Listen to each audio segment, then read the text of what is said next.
मैं ये वजीफ़ा अर्ज़ कर रहा हूँ। रोज़ाना नमाज फ़जर के बाद 400 मरतबा इसे अपने मामूल में लाएँ। इंशाअल्लाह ताला मेरे रब को मंजूर हुआ तो बहुत जल्द आपके लिए रोज़गार के ऐसे असबाब मुयस्सर आएंगे आपको कि आपके लिए आसानी हो जाएगी।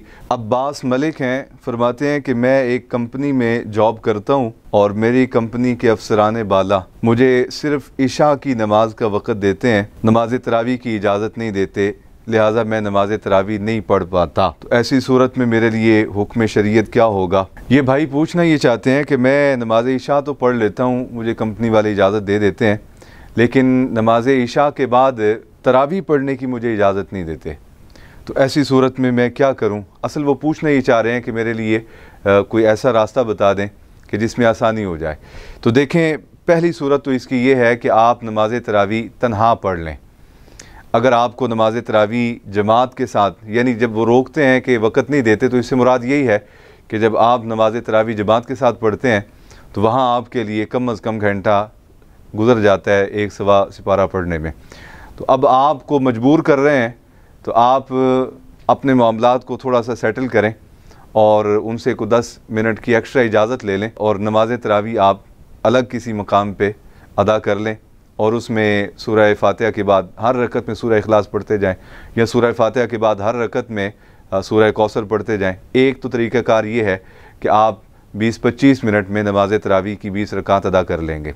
दूसरी सूरत यह है कि अल्लाह रब्बुल आलमीन की बारगाह में इल्तिजा करें कि या अल्लाह मेरे लिए कोई बेहतर असबाब ऐसे पैदा फरमा दे कि मेरा रोज़गार को ऐसा बन जाए कि जो मुझे नमाज तरावी से रोकने वाला ना हो।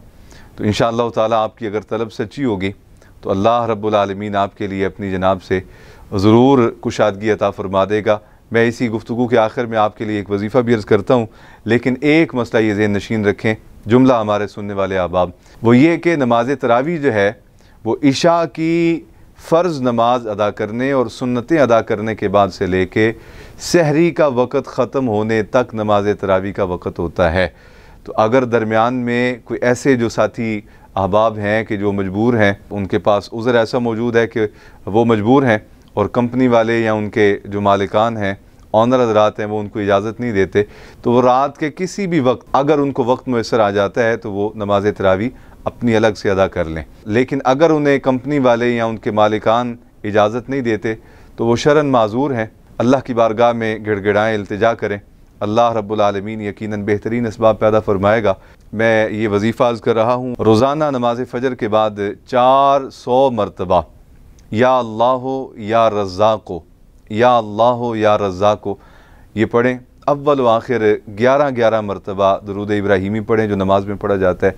और इसी तरह नमाज इशा के बाद 4 तस्बीह यानी 400 मरतबा पहला कलमा शरीफ ला इलाहा इल्लल्लाहु मुहम्मदुर रसूलुल्लाह और अव्वल आखिर दुरूद इब्राहीमी 11-11 दफ़ा इसे अपने मामूल में लाएँ। इंशाअल्लाह ताला मेरे रब को मंजूर हुआ तो बहुत जल्द आपके लिए रोज़गार के ऐसे असबाब मुयस्सर आएंगे आपको कि आपके लिए रोज़ा रखने में, 5 वक्ता नमाज बाजमात अदा करने में, नमाज तरावी अदा करने में आसानी हो जाएगी। और मोहतरम अब्बास मलिक साहब की विसातत से आज जितने लोग हमारा पैगाम सुन रहे हैं और वो रिज़्क़ के हवाले से परेशान हैं, तो मैं उनके लिए भी इजाज़त दे रहा हूँ वो इस वजीफ़े को अपना मामूल बनाए। नमाज फ़जर के बाद 4 तस्बीह या अल्लाह या रज़्ज़ाक़ो अव्वल आखिर 11-11 मरतबा दुरूद पाक और नमाज इशा के बाद 4 तस्बीह अव्वल कलमा शरीफ की अव्वल और आखिर 11-11 मरतबा दुरूद इब्राहीमी पढ़ें और अल्लाह की बारगाह में मुनाजात करें, इल्तिजा करें। मेरा रब इंशाअल्लाह अपने हबीब के सदक़े बहुत जल्द रिज़्क़ की कुशादगी नसीब फरमा देगा और इबादात सालिहा पर और फ़र्ज़ नमाज़ों पर और रोज़ों पर और नमाज तरावी पर अल्लाह आपके लिए आसानियाँ फरमा देगा। अस्सलामु अलैकुम व रहमतुल्लाहि व बरकातुहू।